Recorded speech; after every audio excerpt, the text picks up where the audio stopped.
Hey guys, LParker77 here, and you guys voted for me to do something a little different for today's review video. So instead of just reviewing the two players, I'm going to do a quick squad builder for you guys. So the team is an SPL hybrid, and I'll be reviewing two of my favourite players from it. I'll start with the goalkeeper first, and we will go over to SPL here. I probably went the wrong way. Change that to silver, and we're using, of course, Inform Forster. I think he costs about 50k or something. But you can save yourself some coins if you want and just go for the normal Forster and save yourself about 49k. But he is my favourite silver goalkeeper I've used this year, as he's really tall. So next, you're obviously going to use Inform Mulgrew, and he's quite expensive, but he's amazing centre back. I was going to review him for today's video, but it was quite hard to get clips with him. But he's really good at free kicks, and you can see there by his stats.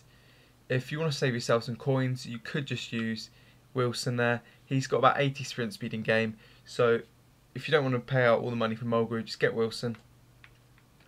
Left back is of course going to be Wallace there. He's just really fast. I think he costs about 2 to 3k.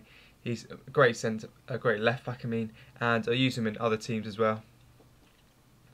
So go to the centre mid here, and I think I use Scatchel in this team. He'll get a link up to the left winger. He starts as a centre attacking mid. I think he cost me 5k. It's a decent price. I don't know if he'll get 9 chemistry as a centre attacking mid, but you could always try. But anyway, he's got great shooting. Go to the left wing, and that's Templeton. He cost me 1.5k. He's a great player. He's a bit like Scott Sinclair. He's not as good, but he's the type of player I compare him to. He's really fast, 4-star skills, great shooting, and he fits in there. So that is the SPL side there, and the striker is Inform Samaras. I think he cost me about 50k, but he's been going for about 25 to 30k recently. Hasn't got amazing card stats, but I think in game he does have 80 sprint speed, which is really good. A lot of people said they didn't like him, but I really liked him, and he is one of the people that I'm going to be reviewing in this video. So the next player that will sort of start off the hybrid, we will go over to the Hellasliga, and it's a bit of a sort of SPL / Hellasliga hybrid. Let me just find it. Here we go, right winger, Salpingidis there, 87 pace, 77 shooting. He's a great player. He is the second player that I'm going to be reviewing. You probably thought I'd be reviewing someone like Fifa if it's Greeks, but Salpingidis, I barely see anyone ever use him, and his shooting is amazing, and he's really, really underrated. So centre mid, I did mention him, and that one of them is Fifa. I think he usually costs about sort of 4k in centre attacking mid, but see that I paid 8.7k in a centre mid, which is quite a decent price really for a centre mid. Next centre mid is going to be Fotakis. He's got amazing shooting, 4-star skills, and he cost me 7k in a centre mid position. But like Fifa, he starts as a centre attacking mid. Right back is fairly obvious, and that is going to be Manny Artis. He's not bad, but he's the only one there is really, and it cost me 2.2k in formation, but you could probably get him for a lot cheaper. And lastly, the centre back we're going to go with is Marcano. He's really underrated centre back. He's got 70 pace there. He's Spanish, but he'll get the team link there. He cost me 2k, but he'll get the Olympiacos link there. So that's the hybrid, and now I'll review the two players, which are going to be Samaras and Salpingidis. So the first player I will be reviewing in this video will be Salpingidis.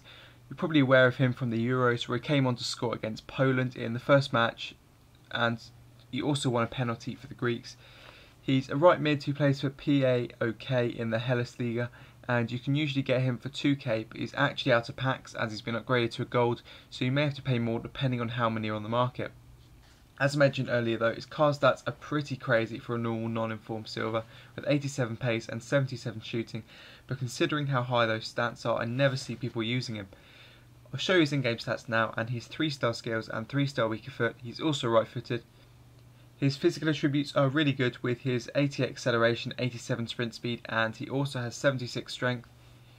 In his mental attributes, he has 75 aggression and 76 attacking positioning. And lastly, are his skill attributes, where he has 85 finishing, 83 long shots, 83 shot power, and a lot of other stats in the mid-70s. Gameplay should be on your screens now, and you would have seen that I use Salpingidis as a right winger, but he's just as good at right mid as well. I think he starts off as a right mid. He really is an amazing player. His pace feels crazy at times. I think it was 87, but it sometimes felt more than that. I think he also had 76 strength, and he didn't get pushed off the ball much, which was great. It was so easy to get him through on goal, and defenders would never catch him.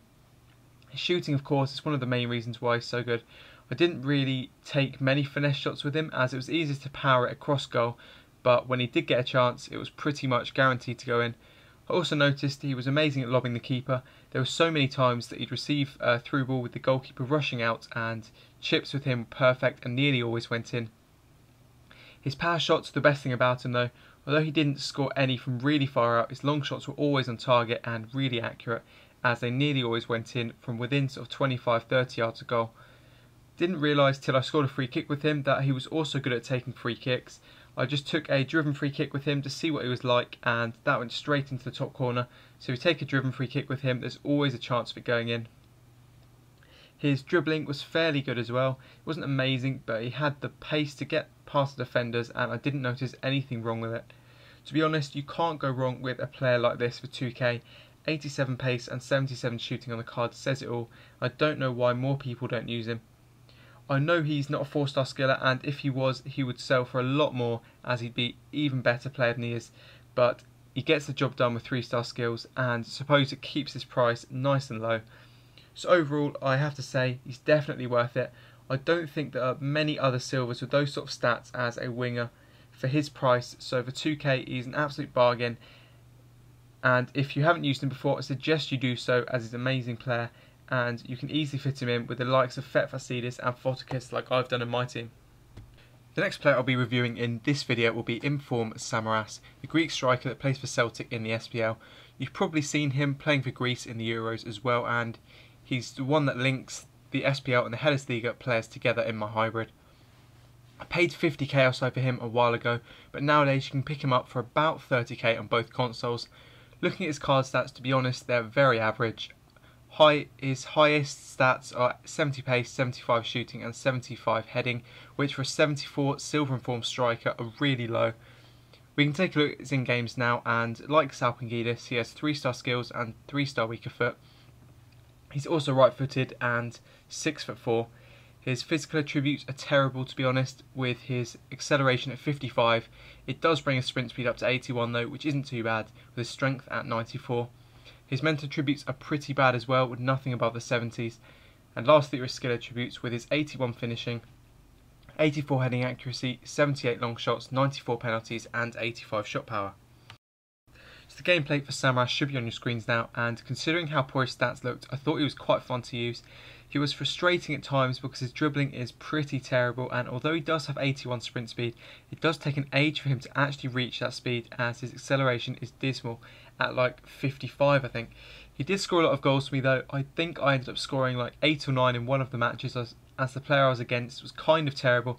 I think he kept putting down his controller instead of defending at times, but oh well, it just gave me the chance to test out his shooting. His finesse shots were amazing, much better than I thought they'd be. If anything, I thought he'd only be able to take power shots, but he did manage to score plenty of finesse shots as well. His power shots were good, as were his long shots, but he was a bit off at times, meaning they just go straight over the bar. I don't think I had any headers recorded, but his heading is really good, and if you give him the chance, he'll most likely score. But yeah, as I said, he isn't the most mobile of strikers. He is tall at 6'4", I think, and he does have 94 strength, so he won't get pushed off the ball, but he has to get the ball first, and that's the problem, as he rarely got onto any through balls unless defenders were out of position. Having kind of said all that though, I'm one of the few people that actually thinks he isn't bad. A lot of people think he's terrible, but after using him for a while, he is quite good, and I've never really seen anyone else using him, so by using him, you'll be using a fairly unique player. So overall, do I think he's worth it? That's entirely down to your opinion on this one. I'd say he is, as I bought one myself and even paid 50k or so for him back when he cost that much. But if you pick him up for say 30k, you'll either love him or hate him. So thanks for watching guys, and I hope you enjoyed this squad builder along with the 2 player reviews. I'm sorry this video ends up being fairly long, but I've no idea what you guys prefer, so let me know if you would have preferred me cutting this video in say half and doing say 5 minutes in 2 separate videos. Also, a few things. If there's any particular squads people want me to use for the next Squad vs Squads episode, let me know, as I haven't recorded that yet. And also, I did buy a second informed pal yesterday and built my English bronzes around him, so let me know if you'd be interested in a player review of Powell and a separate squad builder video with gameplay from the whole squad. On your screens now should be two videos that you may have missed. To the left will be the last week's episode of Squad vs Squad, and to the right is Saturday's player review of Inform Oliech. I think that's how it's pronounced. Also, if you guys could get as many likes on this video as the last one, that'd be great. And if you're interested in seeing a bit of bronze content with the likes of Second Inform Pal, let me know in the comments. Cheers guys.